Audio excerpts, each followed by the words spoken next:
ہر قسم کی اللہ تبارک و تعالیٰ نے منع فرمایا، کیونکہ حج کا موقع ایسا ہے، اس میں تنافس، ایک دوسرے سے آگے بڑھنے اور ہر اعمال میں پہل کرنے کی کوشش کرنا اجتماع ہے۔ ایک تو مرد و زن کا بھی اجتماع ہے، اور ایک جمع غفیر کا اجتماع ہے، بولیاں الگ، زبان الگ، ملک الگ، پوری دنیا کے انسان وہاں جمع ہو رہے ہیں۔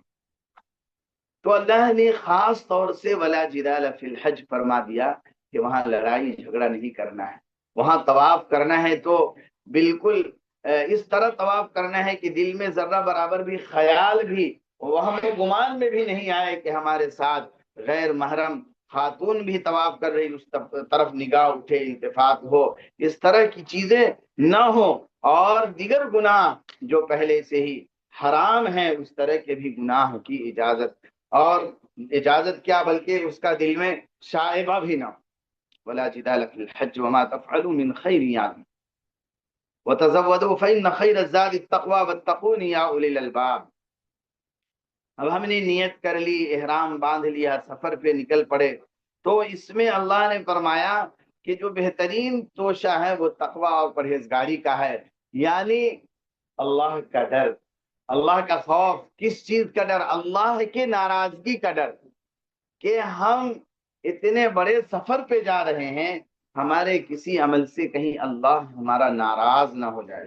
اگر پہلے سے ہم نے اللہ کو ناراض کیا ہے تو ہم فوراً جانے کے پہلے، یہ نہیں کہ وہاں جائیں گے، حج کر لیں گے، گناہ معاف ہو جائیں گے، اس کے بعد توبہ کریں گے، یہی ہمیں توبہ کرنا، آج ہی ہمیں توبہ کرنا ہے۔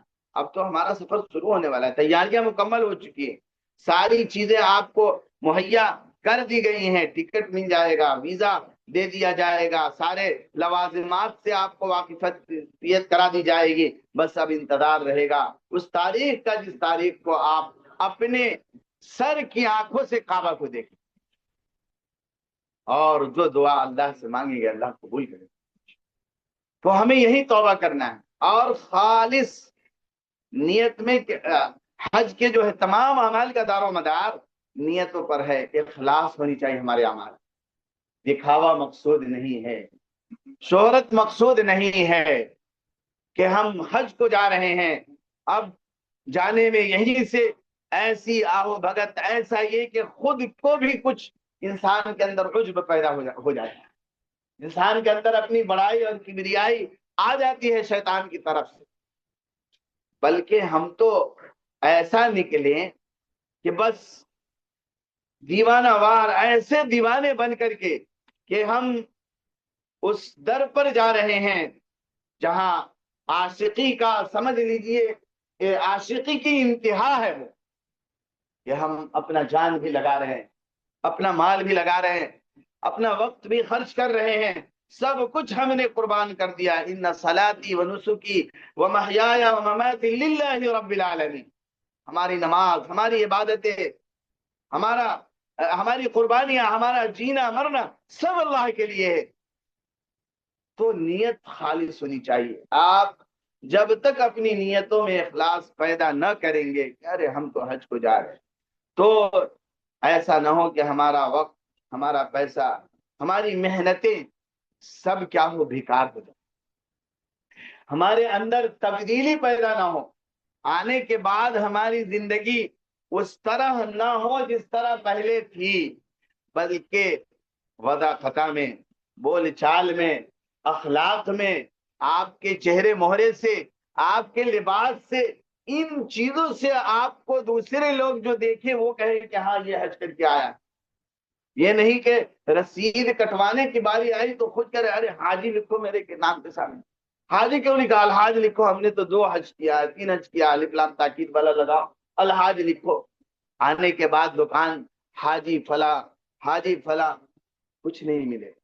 حضرت ابوبکر رضی اللہ عنہ نے حج کیا، حضرت عمر رضی اللہ عنہ نے کتنے حج کیے، حضرت عثمان غنی رضی اللہ عنہ نے کتنے حج کیے، حضرت علی رضی اللہ عنہ نے کتنے حج کیے، صحابہ نے کتنے حج کیے، پوری تاریخ اٹھا کر دیکھ لیں، اور آپ سیاہ ستہ کو دیکھ لیں، کہیں بھی کسی محدث نے ان کے نام کے سامنے حاجی لکھا؟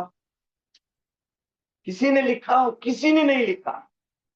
ان سے بڑا حاجی اور ان سے بڑا پرہیزگار، ان سے بڑا اللہ کا ولی کوئی ہو سکتا ہے؟ کسی نے ان لوگوں کے نام کے سامنے حاجی نہیں لکھا. تو یہ دکھاوا مقصود نہ ہو، بلکہ بعض اوقات تو چھپانا بھی چاہیے. ہاں، کہ بات و بات میں ہم نے تو اتنے حج کیے ہیں، نہیں، بس اللہ تعالیٰ نے بلا دیا، اللہ اس کو قبول کرے. آپ بھی میرے لیے دعا فرما دیں. یہ تو تیسرا حج ہو رہا ہے میرا، چوتھا حج ہو رہا ہے ماشاءاللہ. تو یہیں سے کیا ہو جاتا ہے، اس میں دکھاوا آ جاتا ہے. بات تو اصل انشاءاللہ مفتی صاحب آ رہے ہیں وہ کریں گے عمرہ کے تعلق سے. اور ابھی رضوان بھائی انشاءاللہ افتتاحی کلمات ہم نے عرض کر دیا، رضوان بھائی کچھ اس کے تعلق سے، انٹروڈکشن کے تعلق سے بات کریں گے، ٹور کے تعلق سے. اور مفتی صاحب مکمل حج کے 5 ایام جو ہے وہ آپ کے سامنے، تاکہ تمام لوگ موجود رہیں. ابھی کچھ لوگ آ رہے ہیں، تو اخیر میں ان کی بات ہوگی جس میں حج کے 5 دن وہ مکمل طور پر یہ انشاءاللہ بتائیں گے، سکھائیں گے. اور احرام باندھ کر کے طواف کا طریقہ، یہ ساری چیزیں. اخیر میں ایک بات کہہ کے بات کو ختم کر دوں گا. آپ لوگ اللہ کے واسطے اس بار بہت ساری سختیاں ہیں، اس میں سے ایک سختی یہ ہے حرم کے لیے کہ کوئی موبائل سے ویڈیو کرتے ہوئے، فوٹو کھینچتے ہوئے پکڑا جائے گا تو ایک جرمانہ شاید 10,000 یا کیا ریال ان پر لگا ہے. موبائل بھی ضبط ہو سکتا ہے. اللہ کے واسطے اپنے حج کو ضائع نہ کریں، بلکہ اس سے مکمل پرہیز کریں.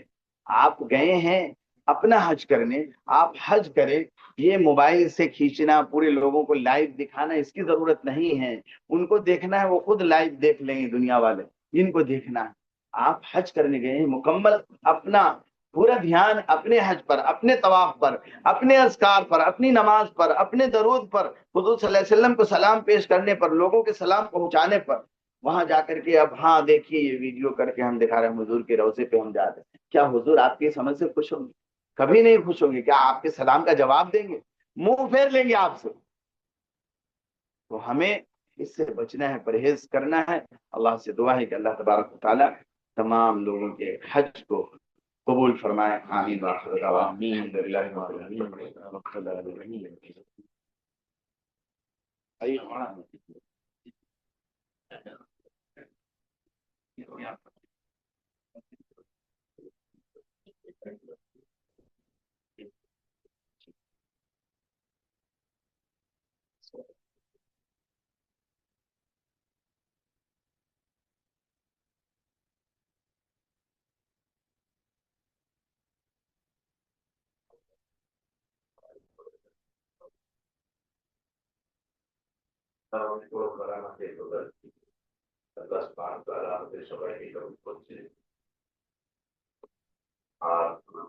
মুবারক সফর, কোরআন সফর, এখানে আমরা সবাই নিয়ত করেছি। আল্লাহ আল্লাহ আমাদের সবার মাফরত করবেন, আল্লাহ আমাদের সবার জন্য হেদায়েতের ব্যবস্থা করবেন। হাজের আগের একটা জীবন আছে আর হাজের পরে একটা জীবন আসে। আমার হজ কবুল করা হওয়ার আলামত কি আছে? আমার হজ কবুল করা হওয়ার আলামত সেটা হবে যে হজের পরের জীবনটা পাল্টে যায়, লাইয়ে এসে যায়, এখলাস এসে যায়, আল্লাহর আমাদের হুকুমের উপর আমি চলনেওয়ালা হয়ে যায়, হুজুর সাল্লাল্লাহু আলাইহি ওয়াসাল্লামের সুন্নাতের মোতাবেক আমার জীবন পাল্টে যায়।